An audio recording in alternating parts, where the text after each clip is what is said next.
नवी मुंबई महापालिका आयुक्त तुकाराम मुंढे यांनी अनधिकृत अतिक्रमण केलेल्यांवरती कारवाईचा बडगा उगारला। यात व्यापारी वर्ग आधीच मुंढेंच्या विरोधात होता।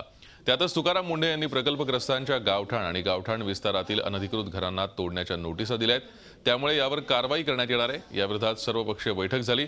यात सोमवारी नवी मुंबई बंदची हाक देण्यात आली आहे। तर आपण कायद्यानुसार काम करतोय। 2013 नंतरच्या अनधिकृत घरांवर कारवाई करत असून नवी मुंबई बंद ही प्रत्येकाची खासगी बाब असून ठरल्याप्रमाणे कारवाई होणार असल्याचं तुकाराम मुंढेंनी म्हटलंय।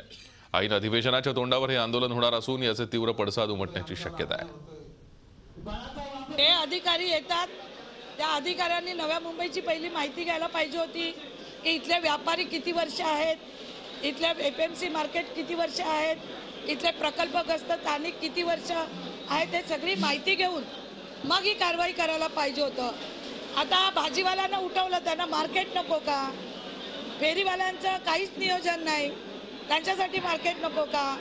आज पावसामध्ये कुठल्याही GR मध्ये लिहिलेलं नाही आहे की पावसाळी घरं तोडा, पण आज पावसाळी घरं तोडली जात आहेत। गेले 2-3 महिने आम्ही हे पाहत होतो आणि त्याचा आज उद्रेक झालेला आहे आणि आज ही सगळी संघटना एकत्रित ही आलेली। लढ्याकडे बघत नाही, ही लढाई नाहीच आहे। हे बेसिक मला नाही वाटत ही लढाई आहे। सिंपल गोष्ट आहे की याच्यामध्ये मी हे सांगितलं आहे की शासन स्तरावरती जो गरजेपोटी घरं याच्यावरती विचारमंथन चालू आहे, त्याची एक कट ऑफ डेट आहे।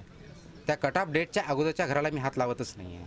मुळात आजच्या डेटला जे अनधिकृत बांधकाम तिथं विदाऊट CC किंवा विदाऊट परमिशन चालू आहे ते मी पाडण्याचा प्रयत्न करून ते पाडले जातील।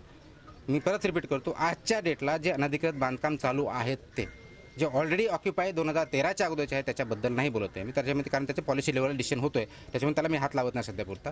परंतु सध्या जे बांधकाम चालू आहेत ते पाडावे लागतील, ते होऊ दिले जाणार नाहीत। कोर्टाचे आदेश आहेत, त्याच्यामुळे आपण ते कॉम्प्रोमाइज करू शकत नाही। झी 24 तास रहा एक पाऊल पुढे।